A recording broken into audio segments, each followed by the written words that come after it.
오늘 읽은 요한복음 3장은 우리에게 익숙한 장입니다. 또 많이 읽었을 또한 본문이기도 하죠. 여러분 잘 아시는 요한복음 3장 16절 하나님이 세상을 이처럼 사랑하사 독생자를 주셨으니 이는 그를 믿는 자마다 멸망하지 않고 영생을 얻게 하려 하심이라 라는 이 말씀이 오늘 읽은 요한복음 3장에 또한 오늘 본문에 나와 있는 니고데모와 예수의 대화 가운데 나와 있는 말씀입니다.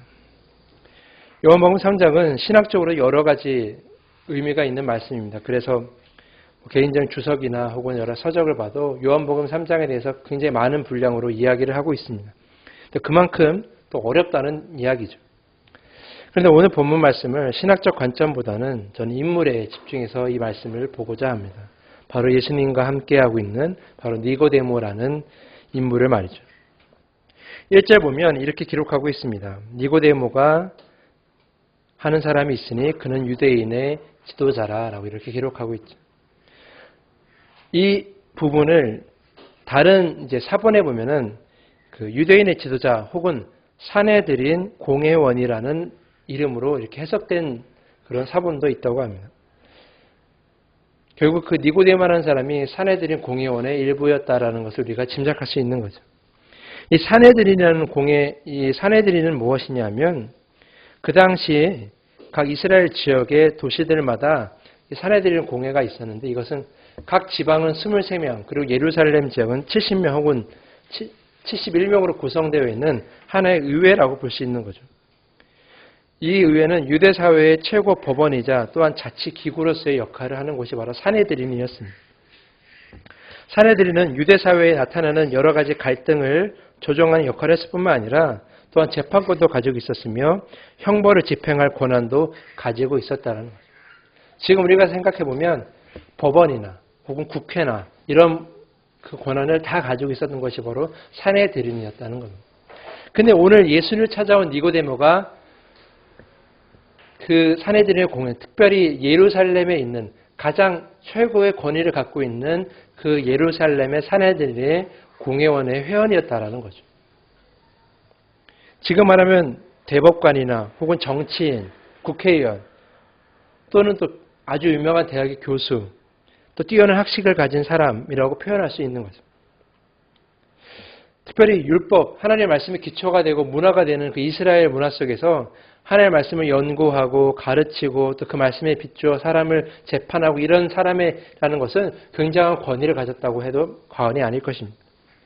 한마디로 얘기하면 그 지역의 그 사회의 리더자 중에 하나라는 거죠. 그렇게 굉장한 권위를 가진 사람이 지금 예수를 찾아온 거죠. 근데 그 니고데모가 예수를 찾아온 이유가 단 한 가지입니다. 그것은 2절에 나와 있는데요. 2절을 보면은 예수께 와서 이르되 라삐여 우리가 당신은 하나님께로부터 오신 선생인 줄 아나이다 라고 이렇게 얘기하고 있습니다. 여기서 중요한 것은 메시아라고 고백을 하고 있지 않는다라는 거죠. 당시 유대의 지도자들은 예수의 존재에서 굉장히 껄끄럽게 좋지 않게 생각하고 있었습니다. 자신들이 갖고 있는 권위가 무너질 수 있는 상황이었기 바로 예수로부터 올 수 있다는 그런 불안감이 있었기 때문이죠. 그래서 그 당시 유대 지도자들, 특별히 사내들인 공회 회원들도 예수를 메시아라고 인정하지 않았습니다. 오히려 예수를 어떻게 하면 핍박하고 예수를 어떻게 하면 이 사회에서 이 지역사회에서 쫓아낼 수 있을까라는 그런 생각을 가지고 있었죠. 한마디로 예수를 핍박했다고 할 수 있습니다. 그런데 오늘 니고데모는 좀 다른 시각을 가지고 온 거죠.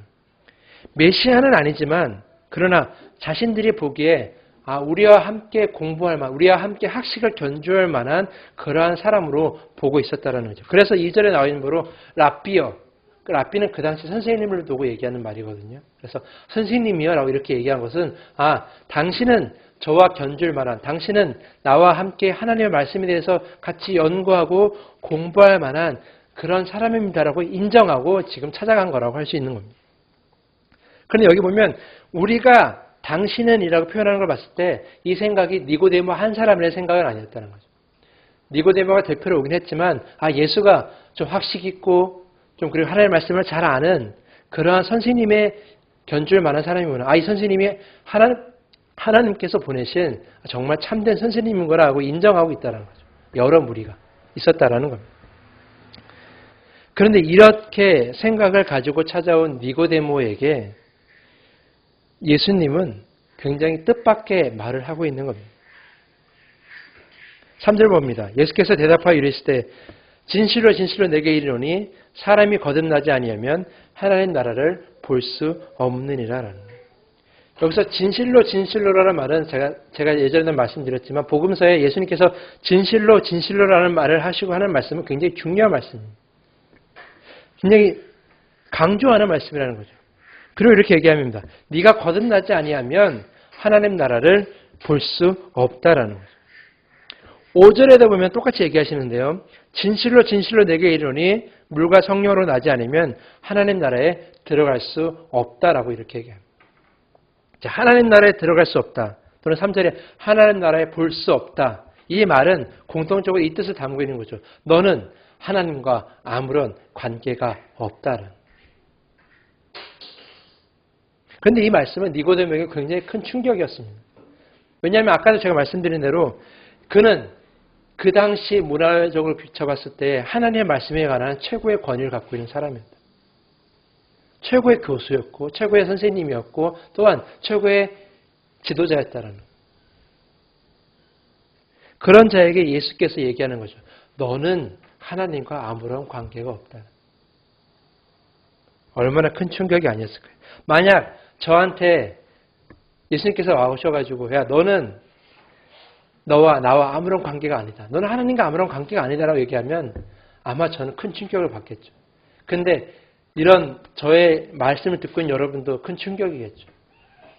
그런데 니고데모는 제가 생각하고 저희가 짐작할 만한 그런 충격보다 더 큰 충격을 받았다는 거죠. 아니 왜 내가 하나님의 나라를 볼 수 없고 들어갈 수 없는 거지? 왜 내가 하나님과 전혀 관계가 없는 거지? 큰 충격을 받는 거죠. 그래서 니고데모가 도대체 거듭남이라는 게 무엇입니까? 우리가 한번 태어났는데 어떻게 다시 모태에 들어갈 수 있습니까? 라고 이렇게 반문을 하지만 그 반문 안에는 굉장히 다급한 마음이 있어요. 내가 하나님 나라를 볼 수 없다라는 그 마음에 너무 다급한 나머지 다시 묻는 거죠. 도대체 그건 말이 안 됩니다. 어떻게 거듭날 수 있겠습니까? 그건 거듭남에 대한 궁금함이 아니라 내가 하나님 나라를 볼 수 없다라는 그런 다급함이 담겨있는 질문이었다는 겁니다. 하나님만을 생각하는 니고데모였고 하나님에 대해서 누구나 잘 알 것 같은 니고데모였고 하나님에 관해서 누구보다 잘 이야기할 것 같은 니고데모였는데 그런 니고데모에게 예수님이 얘기한 거죠. 하나님과 너는 전혀 상관없다. 하나님 나라를 볼 수 없고 하나님 나라에는 들어갈 수도 없다는. 그런데 이 말씀은 전혀 상관없을 것 같은 우리들에게도 굉장히 당황하게 만드는 예수님의 말씀입니다. 왜냐하면 이 이야기는 곧 우리의 신앙생활과 밀접한 관계가 있기 때문이죠.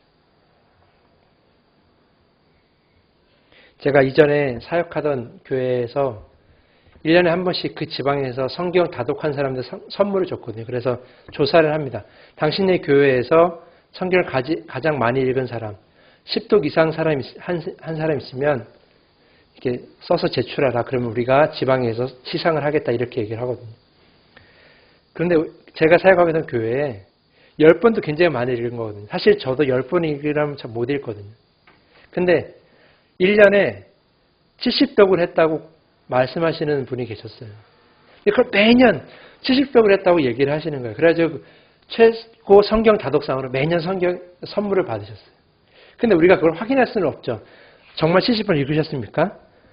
근데 이거는 자신의 그냥 고백이니까 하나님 앞에서 거짓말하지 않겠다고 생각하면서 그 얘기를 듣고 우리가 지방에 보고를 하고 지방에서 그분한테 선물을 주겠죠. 매년 그랬던 것 같아요. 제가 그 교회에서 한 4년 정도 사역했는데 매년 선물을 그렇게 받으셨어요. 70독 했다고. 근데 만약에 죄송합니다. 만약에 그 70독한 그분한테 하나님 예수님 오셔가지고 너는 하나님과 관계없다. 너는 하나님과 상관없다. 너는 하나님 나라를 볼 수 없다. 그러면 얼마나 큰 충격이겠습니까? 우리가 교회에 보면 성경 퀴즈 대회를 많이 하는데 성경 퀴즈 대회 하다 보면 정말 어떤 문제를 내든지 간에 잘 맞히는 분들이 꼭 계세요. 교회마다. 성경을 공부하고 신학교를 다니는 우리보다 잘 아는 사람이 굉장히 많이 있습니다. 근데 그러한 사람들한테 주님이 오셔가지고 너는 나와 상관없다. 너는 나의 나라에 들어올 수 없다. 너는 나와 관계없다. 이렇게 얘기하면 얼마나 큰 충격이겠습니까? 그걸 듣는 사람도 충격이겠지만 그 주변에 있는 모든 신앙인들이 함께 큰 충격을 받을 수 있겠죠. 전도를 정말 많이 하고 하나님 만든 예배 가운데 정말 늘 참석하는 사람들이 있지만 그 수많은 신앙인들한테 예수님이 오셔가지고 너는 나와 상관이 없다라고 얘기한다면 우리는 얼마나 당황할 수밖에 없겠습니까?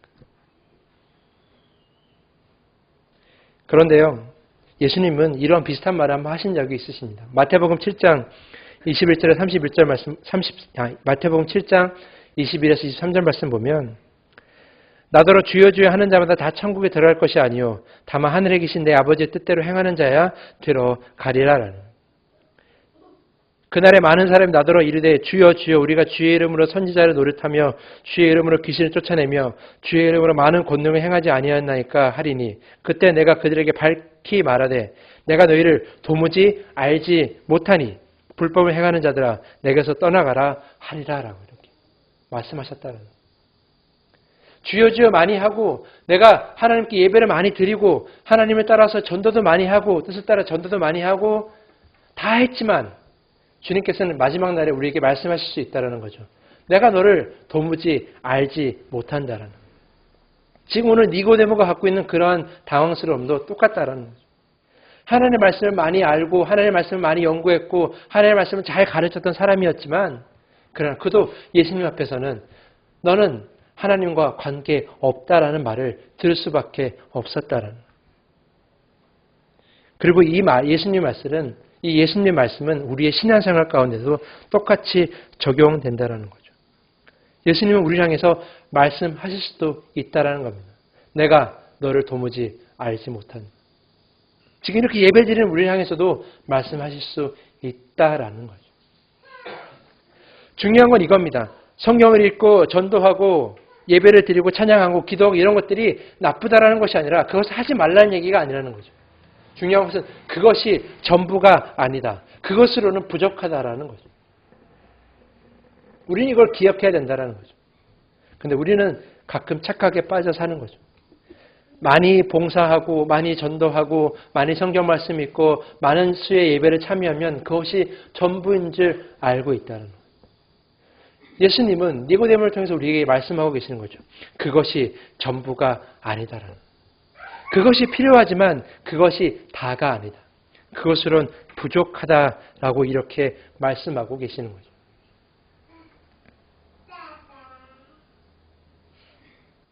그렇다면 주님께서 원하시는 것은 무엇이냐? 바로 오늘 니고데모의 대화에서 알 수 있는 것처럼 그것은 거듭남이라는 거예요. 니고데모도 질문합니다. 도대체 우리가 어떻게 다시 태어납니까? 우리가 한 번 태어나면 그것이 다시는 생명을 다시 가질 수 없는데 우리의 생명은 한 번뿐인데 어떻게 다시 태어날 수 있습니까? 똑같이 질문할 수 있는 거죠. 우리는 우리의 일생에서 우리의 삶을 다시 되돌릴 수는 없습니다. 리셋 증후군이라는 말 들어보셨습니까? 컴퓨터를 보면 여러분 컴퓨터 많이 하시니까 아시겠지만 리셋 버튼이 있어요.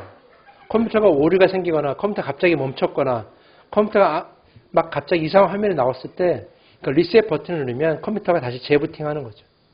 그래서 리셋 증후군이라는 것이 있는데 그것이 컴퓨터에만 가능하지만 그것을 잘못 믿는 거죠. 현실 세계에도 가능하다고 믿는 사람들이 있습니다.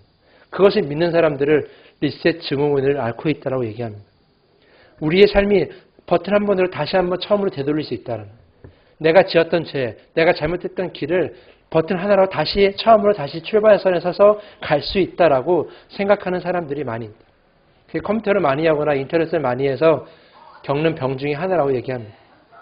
중요한 것은 그 리셋 버튼은 우리 인생에는 없다라는 거죠. 우리 인생은 한 번 시작하면 되돌릴 수 없다라는 겁니다. 하지만 그러나 우리가 육체적으로는 그것이 불가능하지만 우리 영적으로는 가능한 길을 주님께서 열어주셨다는 거예요. 그것이 무엇일까? 그것은 바로 회개라는 거예요.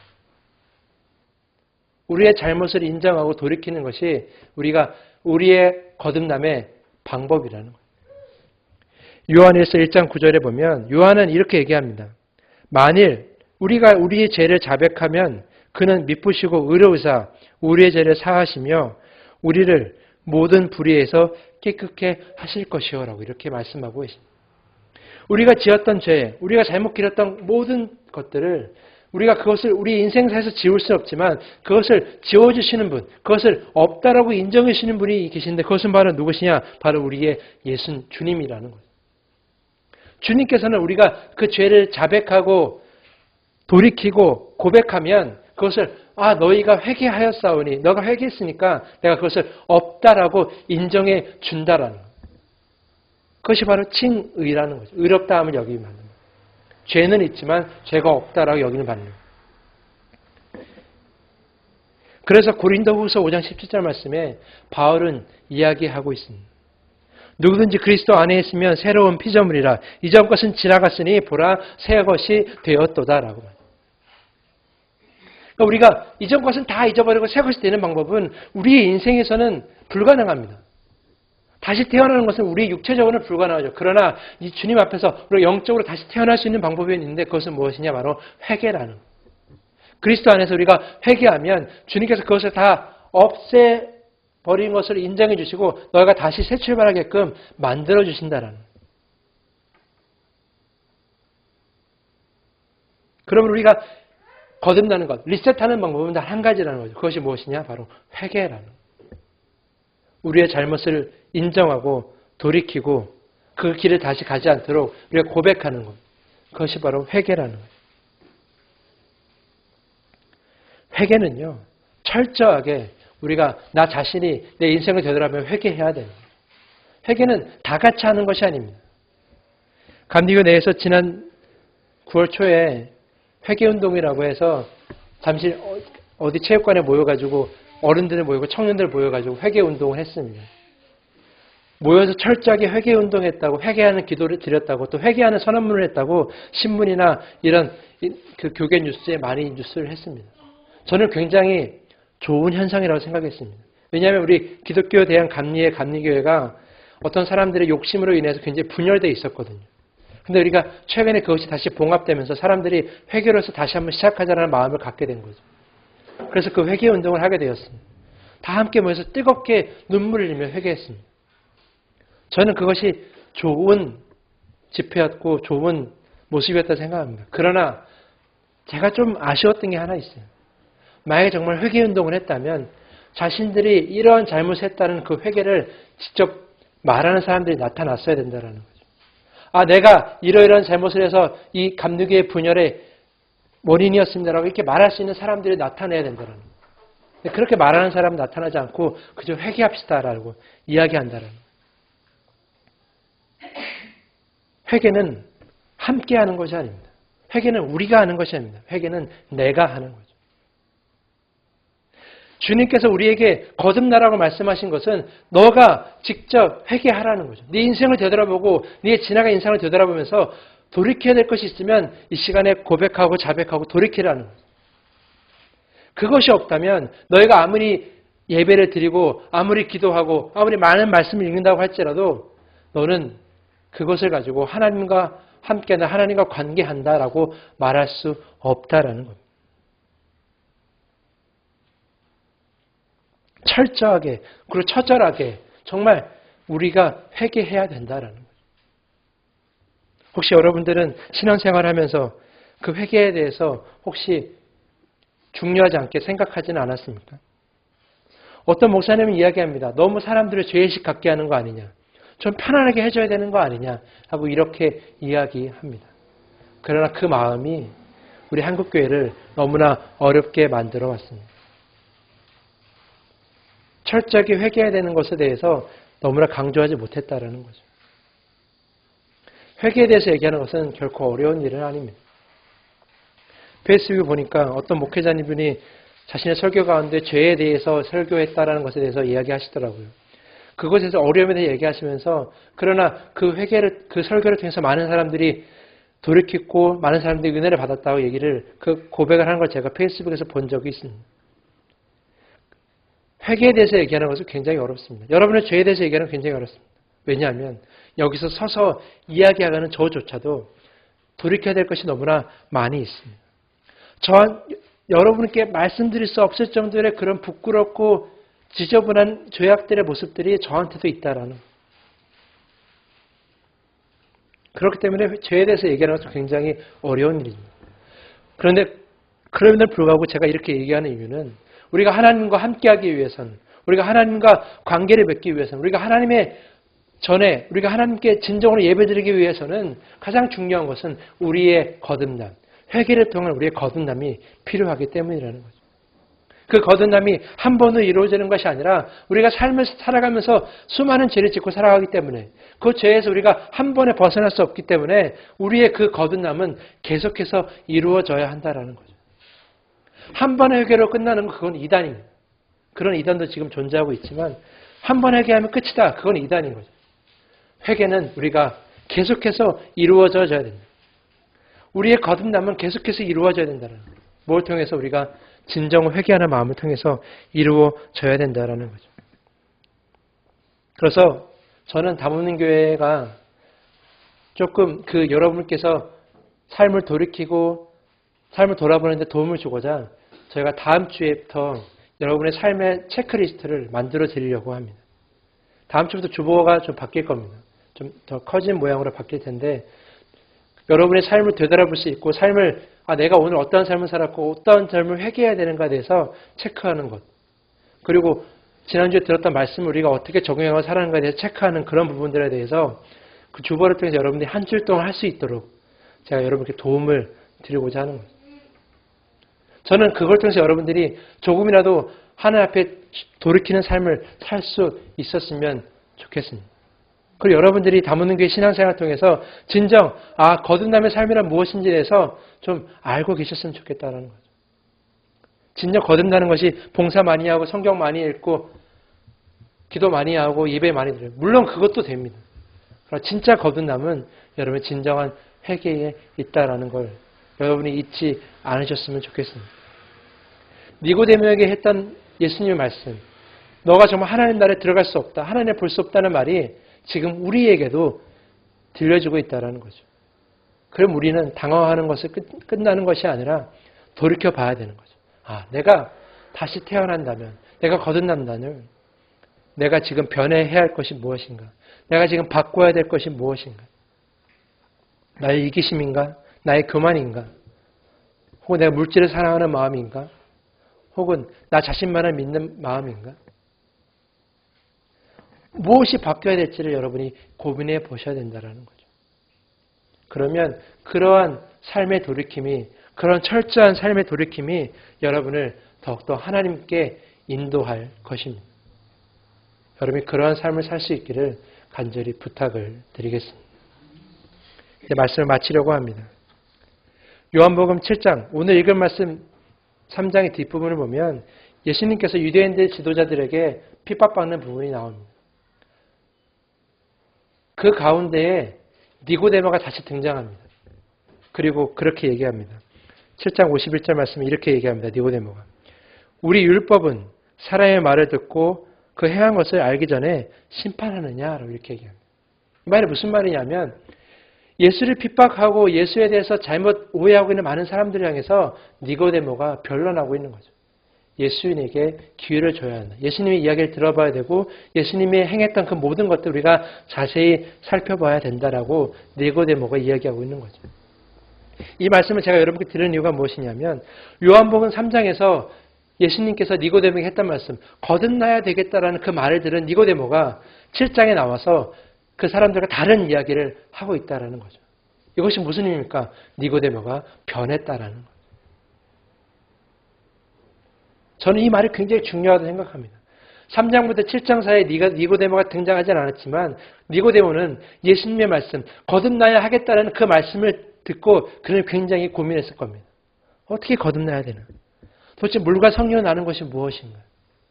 결국 그는 자신의 삶을 돌이킨 거죠. 내가 지금까지 잘못 판단했고 잘못 알았구나. 그리고 나서 그는 7장에 와서 예수님의 편에 서게 된 겁니다. 그런 니고데모의 변화가 여러분의 삶에도 있었으면 좋겠습니다. 하루하루의 삶이 변화되는 삶을 살았으면 좋겠습니다. 그 하루하루의 변화가 한 발짝 한 발짝 하나님께 더 가까이 다가가는 것임을 여러분이 잊지 않으셨으면 좋겠습니다. 그런 거듭남의 축복을 누릴 수 있는 우리 담음교회 성도가 될 수 있기를 간절히 부탁을 드리면서 오늘 말씀을 마치도록 하겠습니다.